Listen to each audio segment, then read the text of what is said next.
Good afternoon, everybody, and welcome to this podcast on green infrastructure and sustainable cities for week 4. And today we're going to just introduce perceptions. Perceptions is a really important part of how we consider green infrastructure, as a lot of what we understand about different typologies, the different ways that we interact and navigate through urban and landscape environments, and the way in which we valorise the environment can be placed to our understanding of perceptions. And this includes who we are, where we're from, what experiences that we've had as children, as adults, where we've gone to school, where we've been educated, and where we've lived. And there is a lot of discussion around this notion of understanding place and then valuations of those place. So this lecture really dovetails with the coming lecture in week 5 on economics, where we'll be looking at some of the more robust and economic methods of trying to look at valuation.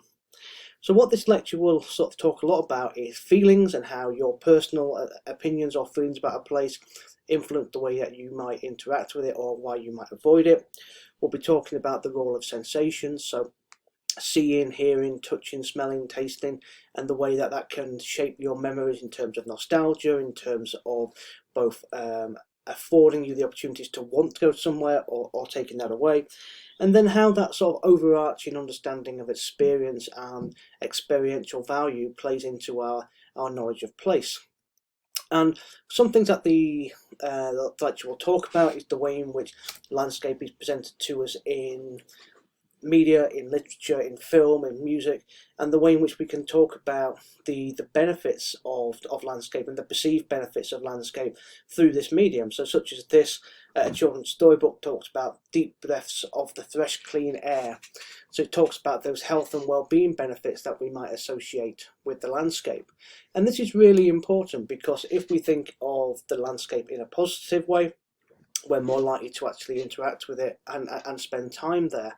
And that's one of the things that we'll come back to quite a few times in this lecture, is this notion of the landscape being a foundational place or a location where we can generate benefits and generate interactivity. And this will be presented through a series of different discussions that look at the way in which the understandings of presence and meaning come from historical interpretations of deep environmental thinking and religious understanding. So almost a shift through the Enlightenment towards a more rational way to approach the landscape.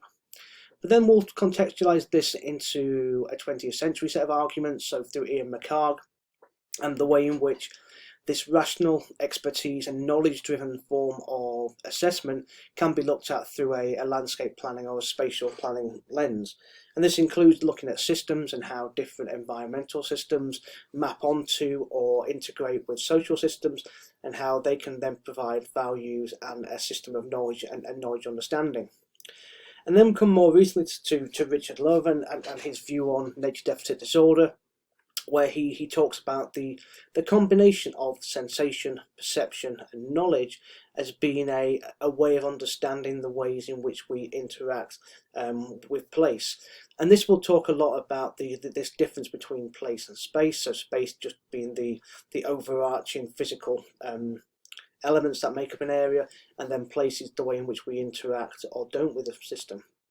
And I think within GI discussions, each of these three ideas permeates through them quite clearly. So we've got notions of nostalgia and meaning and of historical understanding of a place, but that then can be implemented through a rational and expert-driven form of planning or design or development.